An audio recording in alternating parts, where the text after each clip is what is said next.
La chaîne des tops d'investissement. Ici, on parle essentiellement d'entreprises de qualité. Avons-nous une opportunité d'investissement en date d'aujourd'hui sur Alten? C'est la question à laquelle on va essayer de répondre en se basant sur les états financiers de la compagnie. Donc, ceci représente uniquement mon avis et non un conseil d'investissement. La première chose qu'on fait ici, c'est d'abord de savoir c'est quoi Alten. Donc, quand je viens ici, je prends le profil de la compagnie ici, je copie, je vais sur mon logiciel DeepL et je colle. Donc, Alten est une société d'ingénierie et de conseil en technologie. La société fournit des projets de conception et de recherche pour les divisions techniques et des systèmes d'information des entreprises clientes dans le secteur de l'industrie, des télécommunications et des services. L'activité d'Alten s'articule autour de trois segments opérationnels: l'ingénierie et le conseil en technologie, les télécoms et les réseaux et les systèmes d'information. Le segment de l'ingénierie et du conseil en technologie contribue à la majorité des revenus du groupe, dont Alten réalise environ la moitié de son chiffre d'affaires en France, le reste étant réalisé dans d'autres pays européens. Donc, essentiellement, pour faire simple, Alten, en fait, c'est l'externalisation de la recherche et développement. C'est-à-dire que si vous avez une entreprise et que vous aimeriez faire de la recherche et développement, au lieu de la faire en interne, vous donnez le contrat à Alten, ils font de la recherche et développement pour vous. Donc, c'est essentiellement une compagnie de services dans l'ingénierie.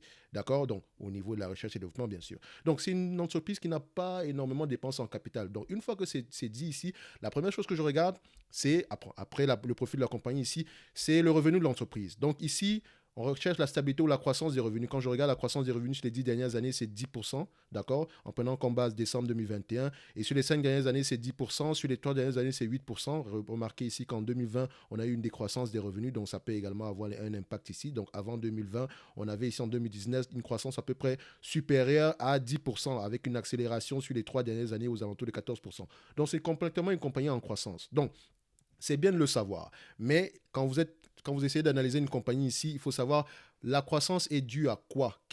C'est quoi le moteur de cette croissance-là? Est-ce que ce sont des acquisitions? Est-ce que c'est de nouveaux contrats, etc. Donc, c'est très important de savoir d'où provient cette croissance exactement.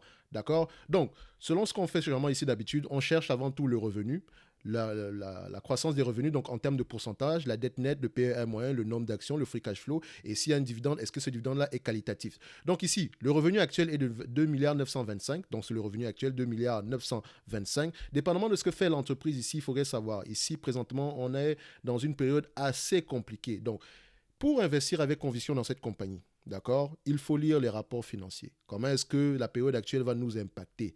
Est-ce que les contrats qu'on signe, ici on signe des contrats, bien sûr, est-ce que c'est ajusté à l'inflation? Est-ce qu'il pourrait avoir comment on appelle ça? Est-ce qu'on pourrait revaloriser ces contrats-là si on a? D'accord? Donc, c'est très, très important. On ne peut pas juste décider qu'une entreprise est qualitative en se basant uniquement sur les chiffres. Les chiffres, c'est 50% du travail.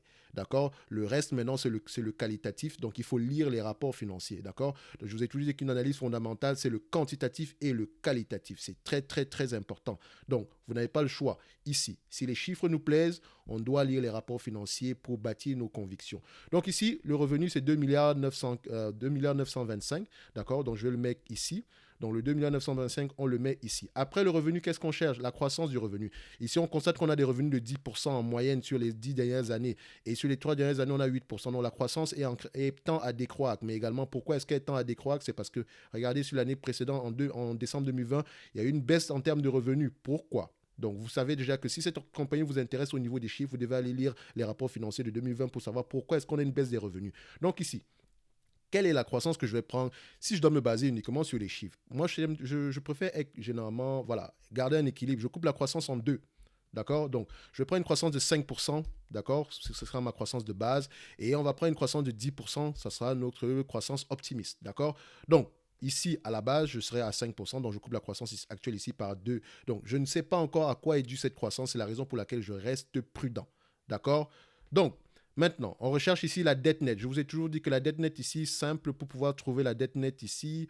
On va aller regarder. Donc, je vais aller regarder ici sur Yahoo Finance. Donc, je vais Yahoo Finance ici. Donc, Yahoo Finance. Je vous ai toujours dit que la dette nette, je prends juste la variation je prends la capitalisation boursière excusez-moi, je prends la valeur d'entreprise moins la capitalisation boursière. Ça me donne une idée générale de la dette nette de l'entreprise ici aujourd'hui. Si la somme, enfin, si le calcul en question est négatif, ça veut dire que l'entreprise a plus de cash que de dette. D'accord? Donc, on prend ici Alten, donc le ticker symbole c'est ATE sur la bourse de Paris, donc Euronext Paris. Donc ici, une fois que j'arrive sur Yahoo Finance, je vais sur statistiques, donc je prends statistiques. Donc, je vous montre ici exactement la façon, la façon de procéder. Si vous n'avez pas d'outils payants comme j'utilise généralement avec ticker.com ou bien d'autres logiciels, à la fin de la journée, vous pouvez toujours avoir la même information, bien une information qui serait à peu près correcte en se basant sur des outils qui sont totalement gratuits, d'accord? Mais vous devez faire le travail nécessaire. Donc ici, on prend valeur d'entreprise, ici c'est 4 milliards 70 millions, d'accord? Moins la capitalisation boursière qui est à 4 milliards 110 millions, d'accord? 4,11, donc moins ici, ça donne ici à peu près moins 40. Donc ça veut dire que l'entreprise a à peu près 40 millions de cash net. D'accord? Ça, c'est ce que dit Yahoo Finance. D'accord? Il faudrait également savoir les résultats en question soient ajustés sur quelle période. Est-ce que les résultats sont par rapport au trimestre précédent ou bien c'est par rapport à l'année dernière parce que les entreprises généralement européennes, il y a certaines qui publient leurs résultats uniquement après 6 mois. Donc, je ne sais pas pourquoi. Donc, quand on vérifie ici, est-ce qu'on a les résultats au niveau du trimestre? Donc, les derniers résultats qu'on a ici sur Yahoo Finance. Alors, qu'est-ce qu'ils nous mettent?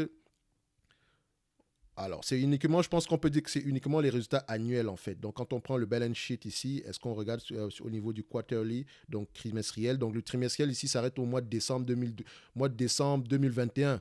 Donc, attention, 6 mois ont déjà passé entre-temps. Donc, il faudrait déjà aller vérifier est-ce que cette entreprise a déjà publié de nouveaux résultats financiers. Donc, à la fin de la journée, ici, c'est 40 milliards, mais c'est un 40 milliards 40 millions, donc moins 40 millions. Donc, c'est-à-dire que on a du cash net de 40 millions ici et ça date du mois de décembre 2021.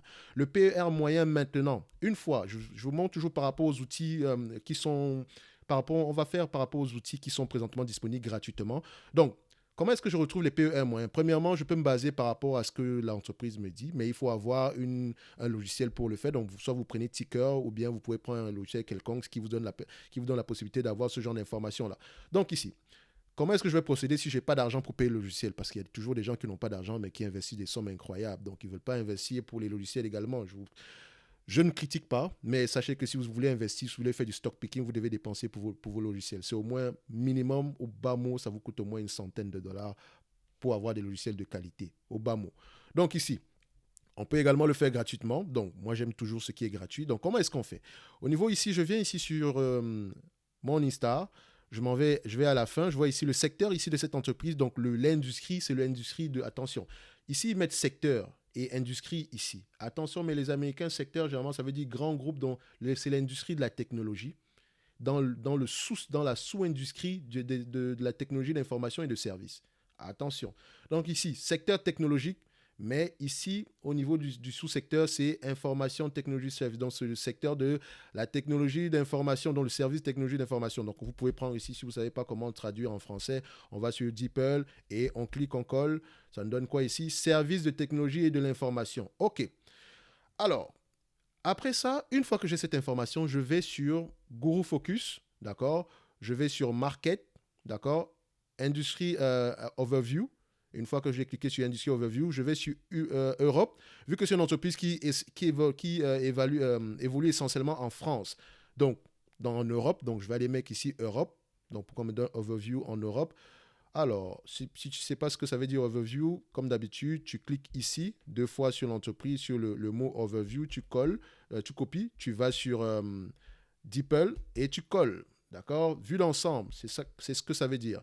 Donc, on va ici, la vue d'ensemble, je cherche le secteur. Donc, ici, l'industrie, vous voyez, on va mettre ici technologie. Mais attention, dans technologie, ici, la façon où c'est classé, c'est software, hardware, semi-conductor. Ah, ici, on est plus dans du conseil. On est plus dans du consulting. Est-ce que le consulting, vraiment, on doit le mettre dans le secteur de la technologie? Je ne sais pas. Tout ce que je sais, c'est que voilà, c'est une industrie qui a généralement des PER élevés. J'aurais pu vous dire que personnellement, j'aurais pris des PER de 20 parce que je sais personnellement que cette entreprise pourrait s'échanger avec des PER de 20 juste en regardant la dépense en capital. La dépense en capital ici, généralement, est très minime. Pourquoi? Parce que c'est une industrie où c'est la matière grise, la matière première. La matière grise, donc c'est généralement du consulting. Donc à la fin de la journée, ils ont généralement des PER élevés. Mais la façon dont également vous pouvez le faire si vous recherchez vraiment l'information, c'est, je vous dis, il faut d'abord connaître exactement ce que fait la compagnie, qui sont ses concurrents et essayer de juger de vous-même. D'accord? C'est pour ça qu'on dit généralement qu'évaluer une entreprise, c'est de l'art, ce n'est pas une science. D'accord? Mais il faut prendre le maximum d'informations possible afin de pouvoir avoir des éléments qualitatifs sur lesquels s'adosser quand vous choisissez des éléments quantitatifs. D'accord? Donc ici, je cherche mon PER moyen. Donc, généralement, je regarde la distribution des PER ici. J'aime bien la distribution des PER par rapport ajusté à l'inflation. C'est la raison pour laquelle vous allez voir, je recherche le Shiller PE ratio. Donc, c'est quoi le Shiller PE ratio ici? C'est une approche basée sur le Price to Earning ratio. Donc, il se calcule en divisant la capitalisation boursière par la moyenne du résultat net sur 10 ans ajusté à l'inflation. Donc, il est plus robuste. D'accord? Donc, je le prends ici. Quand je le vois ici, vous constatez qu'il commence en 2012. Donc, voilà, c'est ajusté à l'inflation sur 10 ans. Donc, ici, je ne vais pas prendre la somme actuelle. Non, pas du tout. Je cherche la moyenne. Où est-ce que se retrouvent la plupart des entreprises dans ce secteur d'activité-là? Il y a plus d'entreprises à quel niveau? Dans une distribution au niveau des 20 fois les bénéfices. D'accord? Quelqu'un d'autre aurait pu prendre ici aux alentours de 25 fois les bénéfices. Est-ce que c'est raisonnable? C'est la question qu'il faut se poser. Donc, c'est pour ça qu'il faut être le plus prudent possible. Donc, c'est quelque chose, franchement, c'est personnel. Ça dépend de vous, ça dépend de vos connaissances par rapport à l'industrie. Moi, ici, je prends 20 fois les bénéfices parce que je pense que cette entreprise est qualitative. Donc, ça sera entre 15 et 20 fois les bénéfices. Et si j'aurais dû prendre le Shiller sans ajuster par rapport à l'inflation, j'aurais pris également entre 15, 18 à 20 fois les bénéfices. Par rapport à ma connaissance de l'industrie, de la compagnie ici, je vais prendre également 20 fois les bénéfices simples. Donc ici, jugé simple, 20 fois les bénéfices. J'aurais pu utiliser Ticker et sur Ticker, j'allais regarder et essayer de juger de moi-même. On allait me donner la moyenne, etc. Donc, je prends 20 fois les bénéfices. Si j'avais dû choisir, j'aurais pris 15, 17, 20. D'accord? Donc, la raison pour laquelle je ne prends pas plusieurs PER, c'est parce que ici, c'est parce qu'à la fin de la journée, j'ai déjà deux types de croissance. Donc, je vais prendre un seul PER. Et par rapport à la période actuelle, attention, si les taux d'intérêt augmentent, les PER auront tendance à diminuer. Donc, soyez prudents. C'est pour ça qu'il faut absolument beaucoup de connaissances. Il faut lire les rapports financiers. Donc, si la compagnie m'intéresse déjà au niveau des chiffres, je vais lire les rapports financiers pour bâtir ma conviction. Donc, une fois que j'ai le PER, je prends 20. Je cherche le nombre d'actions. Donc ici, on ne va pas se casser. Ici, c'est 34 millions d'actions. Ça n'a pas changé depuis plusieurs années. Ils n'émettent pas de nouvelles actions chaque année. Donc ici, je vais prendre ici 34 millions d'actions. D'accord? Donc, on va mettre ici 34 millions d'actions. Le free cash flow. OK. Donc, premièrement, quand je regarde au niveau du free cash flow ici, qu'est-ce que j'observe? Je recherche avant tout la stabilité des marges. Donc, quand je vais ici au niveau des dettes de la marge nette, donc net margin ici, qu'est-ce que j'observe? Donc, je clique là. Je regarde ici, est-ce qu'on a des marges? Quelle est la distribution des marges? Est-ce qu'on a des marges ici aux alentours de 5-6%? Donc, je vois 6, 6, 6,50, 6, 7, 6,50, 6, 4, 7. Donc, voilà, on a des marges qui oscillent entre 6% et 7% par là, à vue d'œil. Également, si vous aimez la précision, vous pouvez additionner tout ceci et diviser par 10. D'accord? Donc, à partir de 2021, vous additionnez tout ça et vous divisez par 10. Ça vous donne la moyenne. D'accord? Une fois que j'ai la moyenne de la marge nette, je vais aller regarder la moyenne des free cash flow. Donc, je prends ça, la distribution de la moyenne des free cash flow. Ici, je constate qu'on a 5, 7, 6, 5, 3, 7, 12, 7. Donc, sur les 3 dernières années, on a des marges à peu près de 7%, supérieures à 7% sur les 3 dernières années. Mais si on prend en moyenne, on est aux alentours de 6% par là. OK. Il faut déjà savoir pourquoi est-ce que sur les 3 dernières années, on a des marges de 7%. Peut-être parce que les marges brutes ont augmenté, peut-être parce que les marges opérationnelles ont augmenté, peut-être parce que l'entreprise est devenue de plus en plus efficiente. Donc, pour avoir ce genre d'informations, vous devez lire pour bâtir vos convictions. Donc, personnellement, ici, je vais prendre 7%. C'est personnel parce que je me dis que, OK, si on a des marges nettes de 7%, des marges de free cash flow de 7%, peut-être que les marges de free cash flow sont moins élevées, peut-être parce que l'entreprise ici a massivement investi ou bien, voilà, pour lancer le processus de croissance, ils ont peut-être lancé beaucoup d'investissements ou bien ils ont fait des acquisitions, etc. Mais de toutes les façons, les acquisitions n'ont pas lieu d'être parce que à la fin de la journée, la dépense en capital prend uniquement la dépense en capital liée à la maintenance ou à la dépense en croissance. Donc la dépense en croissance, ici, il y a deux sortes. Soit vous investissez dans les infrastructures actuelles, soit vous investissez uniquement pour faire des acquisitions. Si ce sont des acquisitions, ça ne rentre pas dans les dépenses en capital. Donc ici, on a fait des acquisitions pendant quelques années. Donc, qu'est-ce que je dois prendre? Est-ce que je prends 6%, 7% ou 5%? Je vais prendre 7%. Donc, qui est la croissance, qui est la marge des free cash flow qu'on a eu sur les 3 dernières années. D'accord? On va prendre 7%. D'accord? Donc ici, je vais mettre 7%. Une fois. Maintenant, qu'est-ce que ça va nous donner en termes de chiffres? Je vais sur Finbox, je recherche ici directement, je vais taper Alten et je vais tomber sur cette page ici. Une fois que j'arrive ici, ici c'est plus ma valeur d'entreprise sur EBITDA ni EBITDA. Ici c'est PER et ici c'est Free Cash Flow.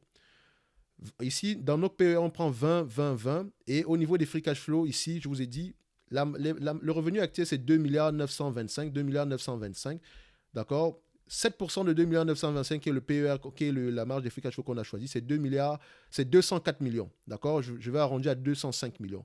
Donc je vais le mettre ici 205, d'accord. On ne cherche pas à avoir précisément raison, mais le moins tort possible. 205. Et vous remarquez ici déjà directement qu'ici, on a des free cash flow, on a une dette nette de 60 millions, un cash net de 60 millions. Parce que constatez ici que c'est positif. D'accord. Si c'était négatif, donc s'il y avait de la dette, ça allait être entre parenthèses. S'il n'y a pas de net, c'est positif ici, donc c'est écrit ici à 60 millions. C'est-à-dire que quand on va faire le 4 millions 100 ici qui résulte de la multiplication entre 205 et 20, ça donne 4 millions 100 plus 60 millions, ça donne ici équité, valeur d'équité à 4 milliards 160 avant de diviser par rapport au nombre d'actions. Donc ici, attention. Et pourquoi je dis attention, c'est parce que par rapport à ce qu'on avait calculé sur Yahoo Finance, selon les résultats qui datent du mois de décembre 2021, actuellement on est en juin, d'accord, il faut vérifier, est-ce que ici ça prend en considération les trois derniers mois, donc par rapport au trimestre précédent. C'est pour ça qu'il faut lire les rapports financiers. Peut-être Yahoo n'a pas encore ajusté en conséquence parce qu'il ajuste peut-être pas chaque 6 mois. Donc ici, les marges sont de 7%. La dette nette ici, au lieu d'être à 40 millions, elle est à 60 millions. Il y a une différence de 20 millions. Cette différence de 20 millions par rapport au revenu de 34, par rapport au nombre d'actions de 34 millions ici va donner comme résultat à peu près 58 centimes d'euros. Donc, pas grand-chose. C'est pour ça qu'on ne va pas faire mention de ça. Il n'y a pas une grosse différence. Donc ici, état stationnaire sans croissance, d'accord, ça donne ceci. Si on multiplie par 20 fois les bénéfices ici, divisé par la dette nette, moins la dette nette ou plus le cash net ici, divisé par le nombre d'actions, ça donne 122 $ l'action, 122 € l'action. Actuellement, l'entreprise cote à 123 $ l'action, donc l'entreprise serait correctement évaluée avec un PER de 20. OK? Maintenant, si on prend une croissance de 5% sur les 5 prochaines années, d'accord, avec toujours une marge bénéficiaire de 7%, et une dette nette aux alentours de 60 millions ou un cash net de 60 millions ici, divisé par le nombre d'actions, ça nous donne combien? Si on prend 2,925 multiplié par 1,05 exposant 5, ça donne ici 3 milliards 733. Donc quand on prend ici 7% de 3 milliards 733, ça donne combien? Ça donne ici 261 millions. D'accord? Je mets ici 261 millions. 261 millions multiplié par 20 fois les bénéfices, moins la dette nette plus le cash net ici, divisé par le nombre d'actions, ça donne ici 165 € l'action. 155 € l'action. Donc l'entreprise serait sous-évaluée, en prenant en considération une croissance de 5% avec des marges de 7% sur les 5 prochaines années. D'accord? Ça, c'est la deuxième hypothèse. Troisième hypothèse, qui est la croissance des revenus de 10% sur les 5 prochaines années, d'accord, en prenant en considération maintenant des marges de 7%. Qu'est-ce que ça donne? Ça donne ici à peu près multiplier le revenu actuel qui est de 2 milliards 925 multiplié par 1,61 ou ce qui résulte de nos calculs de c'est quoi nos 5% de croissance sur les 5 prochaines années. Ça donne ici 4 milliards 710. Donc, c'est-à-dire qu'à l'année 2026, on aura 4 milliards 710 de revenus si on a une croissance de 10% sur les 5 prochaines années. D'accord? 7% de ce revenu-là, ça donne combien? Ça donne ici 329 millions. Donc, je vais mettre 330 millions. D'accord? 330 millions multiplié par 20 fois les bénéfices, plus la dette nette ou plus le cash net divisé par le nombre d'actions, ça donne ici 196 € l'action. Donc, s'il n'y a pas de croissance, d'accord, avec 20 fois les bénéfices, 7% de marge bénéficiaire, cette entreprise vaut 122 $ l'action. 122 € l'action, excusez-moi, je fais toujours la confusion parce que je quitte des dollars aux euros, donc excusez-moi. Donc, si maintenant il y a une croissance de 5% des revenus sur les 5 prochaines années en prenant en considération maintenant des marges de 7% avec un PER de 20, ça donne ici 155 € l'action. D'accord? Si maintenant, on a une croissance de 10%, toujours avec des marges de 7% sur les 5 prochaines années, d'accord, divisé par le nombre d'actions en date d'aujourd'hui, ça nous donne ici 196 € l'action. Donc, où est-ce que je vais me situer? Maintenant, ça va dépendre de ma connaissance de l'industrie. Parce que je ne peux pas dire qu'il y aura 10% de croissance si je ne sais pas d'abord de quelle entreprise on parle. Pourquoi est-ce qu'il y a cette croissance-là? Donc, je dois lire les rapports financiers. Donc, ici, je vais me protéger. On va faire le juste milieu, on va prendre 155 dollars à l'action qui résulte du 5% de croissance sur les 5 prochaines années, des marges de 7%. On a vu ici que l'entreprise, sur les 3 dernières années, a des marges de free cash flow de 7%, donc vérifiez pourquoi. Maintenant, la croissance sur les 5 dernières années, 10 dernières années, elle a des croissances de 10%. Donc, théoriquement, si on calcule, si on extrapole, on peut avoir au moins la moitié de cette croissance-là, vu qu'elle était sur une bonne dynamique. D'accord. Maintenant, au niveau des PER, on s'entend que, bon, si on prend par rapport à la distribution de l'industrie, on va s'entendre que déjà, je ne suis pas d'accord qu'elle soit dans le secteur de l'industrie de la technologie. Moi, je pense que c'est plutôt le secteur, bon, c'est le sous-secteur de la technologie, c'est du consulting. Donc, c'est l'information, du service en termes de technologie d'information. Donc, les PER sont élevés, donc les PER de 20, c'est correct, mais en situation actuelle, est-ce que c'est bon de prendre des PER de 20 ou de 17? Donc, ça dépend, il faut juger. D'accord. Parce que la situation actuelle sera temporaire, mais temporaire combien d'années? Est-ce que c'est 5 ans, 7 ans, 10 ans? Attention.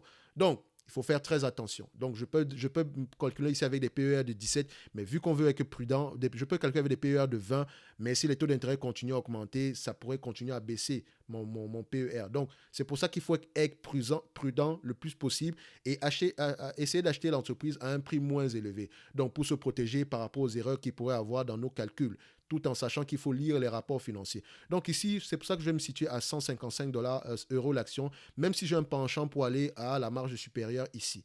Donc, ça va dépendre de ma croissance de 5%, ça va dépendre de mes PER, ça va dépendre de la dette nette, ça va dépendre également de la marge nette. D'accord? Si l'une de ces informations change, nos valeurs changent. C'est pour ça qu'il faut lire les rapports financiers. Mais à vue d'œil, c'est une très belle entreprise.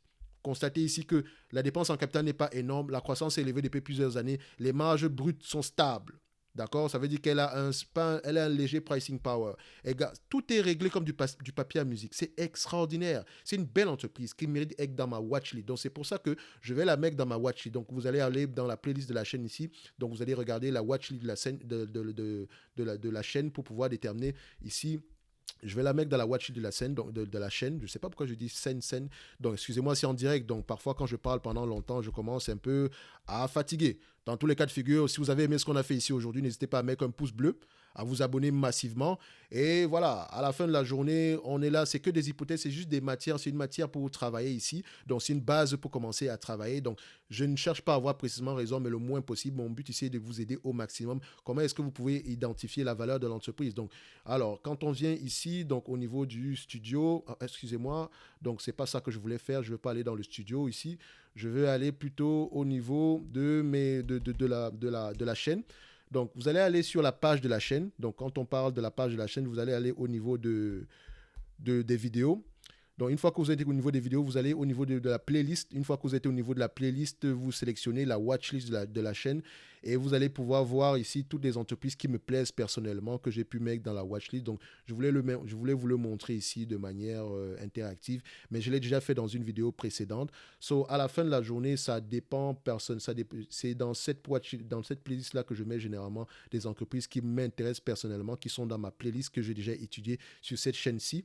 Donc, quand je viens ici, je vais sur la playlist de la chaîne, d'accord? Quand je vais sur la playlist de la chaîne, ma watchlist, c'est celle-ci. Donc, c'est toutes les entreprises qui m'intéressent personnellement, d'accord? Sur lesquelles peut-être j'ai déjà investi ou pas.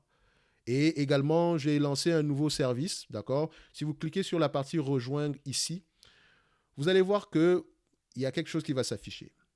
Voilà, j'ai cliqué ici. Donc, YouTube m'a proposé de créer un certain service pour pouvoir fidéliser la clientèle, je ne vous appelle pas des clients, vous êtes les abonnés de la chaîne, entre parenthèses.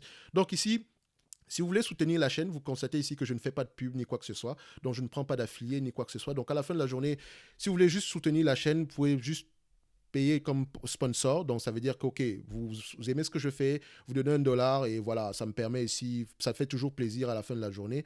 Ou bien vous sélectionnez l'onglet investisseur. L'onglet investisseur, ça veut dire quoi? Ça veut dire que si vous êtes un investisseur maintenant, vous pouvez demander ici d'analyser une entreprise de votre choix et je me donne 72 heures pour le faire. Déjà techniquement, vous pouvez le faire déjà dans les commentaires de la vidéo. Je peux le faire, mais parfois vous pouvez constater que parfois si vous avez demandé d'analyser une chaîne, parfois je peux oublier parce que voilà, il y a tellement de demandes que parfois ça dépend. Parfois ça dépend du moment. Donc c'est pas que je refuse de le faire, mais à la fin de la journée, vous pouvez me demander une chaîne à analyser, je peux le faire 2 semaines ou un mois plus tard. Donc à la fin de la journée, je ne dis pas que Si vous demandez dans les commentaires, je ne vais pas le faire. C'est juste que si vous demandez en payant un supplément de 5 dollars par mois, je vais le faire instantanément sous 72 heures.